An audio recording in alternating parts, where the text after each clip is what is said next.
Hi Jets, it's Mrs. Feltens again. I hope lots of you last week found my video on how to be a 5-star writer and found it super helpful and found yourself using it even when you were doing some of those journal prompts from last week. So this week we are going to stay on kind of the same theme. This week is going to be a little bit of a shorter video, just a quick little review, and then I have an activity listed down in the slides below that you can continue to click through, and then you will be able to practice yourself on your 5-star writing skills. So let's do a quick little review. So if you remember my handy checklist from last week, the first thing that you want to remember when you're being a 5-star writer is to use simple and compound sentences that make sense. Now, I will warn you, in some of these activities or these sentences this week that are listed in the Google Slides, there's some words in there that don't sound quite correct when you're saying the sentence out loud. So I'm going to challenge you to say those sentences out loud first, listen to them, think if it makes sense to you, and if it doesn't make sense, which a lot of them don't, you might need to tweak some of those words a little bit. The second thing is to make sure you're using capital letters for names and at the start of every single sentence. That should be an easy one right now, but don't get tricked. Sometimes they're a little tricky finding those names.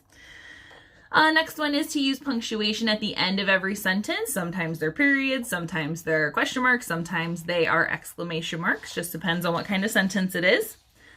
Next one is to use spaces between your words. Sometimes I call them finger spaces, which is cool too. Just make sure that they're spaced out. Otherwise, your writing blends all together and it sounds kind of silly and it looks kind of hard to read.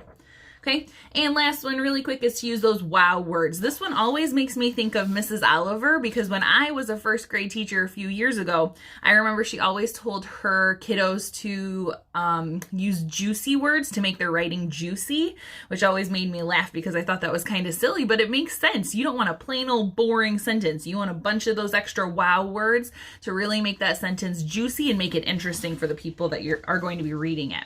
Okay, so let's keep all 5 of these things in mind. I'm also going to put this in our, oh, hi kitty, get out of here. I'm also going to put this in our Google Slides so that way you can look at it while you're doing your sentences, and that way you don't forget any of those parts. Let's do two quick little reviews.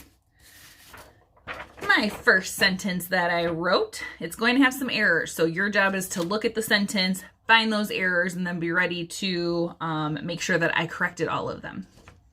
Whoa, that's a little close.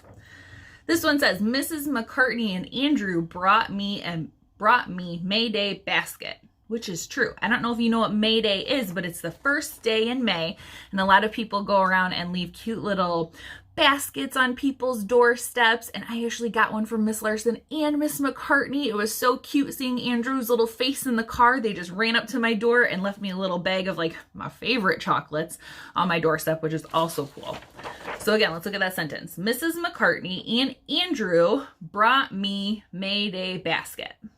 So you might listen to me say that out loud and you're like, Ms. Feltens, that doesn't really make sense.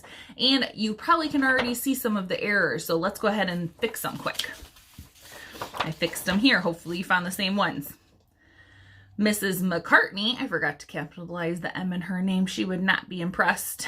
And Andrew, oh, he'd be sad if I forgot his capital too, brought me a May Day basket. And then I also included an exclamation mark because I was so excited to see chocolate left at my doorstep and to see Miss McCartney and Andrew just from their car for a minute, which is cool.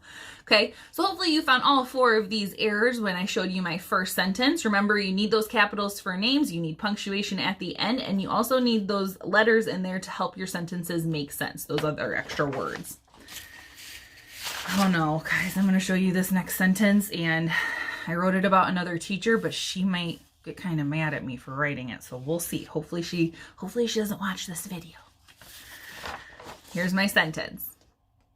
Mrs. Larson needs coffee every morning, or she might get cranky. Now, those kids that are in room 15 with Miss Larson in 4th grade, you might remember that if she didn't have her Starbucks in the morning, she was a little cranky. So this sentence is actually kind of true.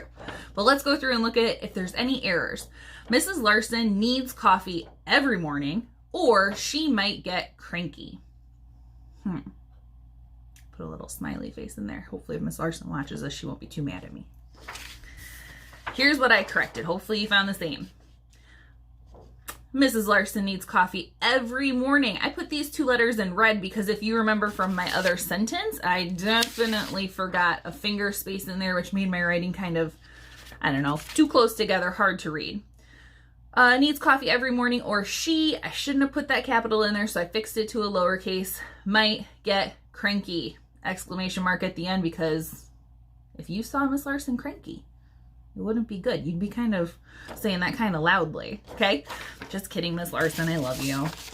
All right, friends, there's 2 quick examples. Again, if you go back to the Google Slides that this video was first on and you start clicking through them, there are going to be some sentences in there that are incorrect that you actually are going to need to correct yourself. What you can do is you can just pull out a piece of paper from home, write those on a piece of notebook paper and correct the sentences.